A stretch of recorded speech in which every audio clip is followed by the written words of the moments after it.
నిజంగా ఈ బరితెగింపు అన్నది, ఈ విచ్చలవిడితనం అన్నది నిజంగా ఏ స్థాయికి వెళ్ళిపోయిందనంటే, చంద్రబాబు నాయుడు గారి ఎమ్మెల్యేలు, చంద్రబాబు నాయుడు గారికి సంబంధించిన వాళ్ళంతా ఏ స్థాయిలోకి వెళ్ళిపోయినారంటే, నిన్న 20 పేపర్లో చూసినాం. కోడూరు ఎమ్మెల్యే ఆరవ శ్రీధర్, అదే మనిషేనా అసలు, ఇది ఎమ్మెల్యేనా అని అనిపిస్తుంది నాకు. అసలు ఈ అరవ శ్రీధర్ అనేవాడు ప్రభుత్వ ఉద్యోగి అయిన ఒక అమ్మాయిని భయపెట్టి, బెదిరించి, రేపు చేసి, హెరాస్ చేసి, స్వయంగా ఆ అమ్మాయి తనకు జరిగిన అన్యాయాన్ని కూడా ఏకంగా సాక్ష్యాలు, ఆధారాలతో సహా బయటపెట్టింది. ఆముదాల వలస ఎమ్మెల్యే ఇంకోడు కూన రవికుమార్. ఈయన గారి వేధింపులు భరించలేక గవర్నమెంట్ స్కూల్ ప్రిన్సిపల్ ఆత్మహత్యా యత్నం చేసుకుంటే ఇప్పటి వరకు చర్యలు లేవు.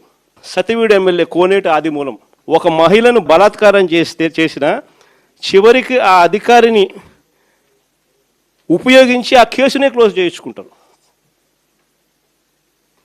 ఎంత దారుణంగా జరుగుతూ ఉందనంటే, ఇంకొకడు మంత్రి సంధ్యారాణి పిఏ ఇంకొకడు తనను లైంగికంగా వేధిస్తున్నాడని మరొక ప్రభుత్వ ఉద్యోగి అయిన మహిళ ఫిర్యాదు చేస్తే అతన్ని వదిలేసి ఫిర్యాదు చేసిన ఆయమను జైల్లో పెడతారు. ఆమె మీద కేసు. ఇంకోడు గుంటూరు ఈస్ట్ ఎమ్మెల్యే నజీర్ ఇంకోడు. ఈ మనిషి అశ్లీల వీడియోలు కూడా ఆమెతో మాట్లాడుతున్నాడు, ఈడు అశ్లీల వీడియోలు చూస్తూ ఉన్నాడు, ఈడు అశ్లీలంగా చేస్తూ. అసలు వీళ్ళు ఎవడు, అసలు ఏ ప్రపంచంలో ఉన్న. ఇంకోడు మంత్రి సుభాష్, వాసంశెట్టి సుభాష్ ఇంకొకడు. ఏకంగా అశ్లీల డ్యాన్సులు చేస్తూ ఏకంగా చిందులేస్తా అన్నట్టు.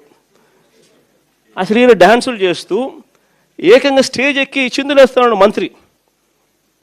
అసలు నాకు ఆశ్చర్యంగా ఉంది. అసలు జంగల్ రాజ్యం అని అంటే ఇంకా వేరే పేరు ఏమైనా ఉంటుందా ఈ ప్రభుత్వంలో జరుగుతూ ఉన్న పనులకు?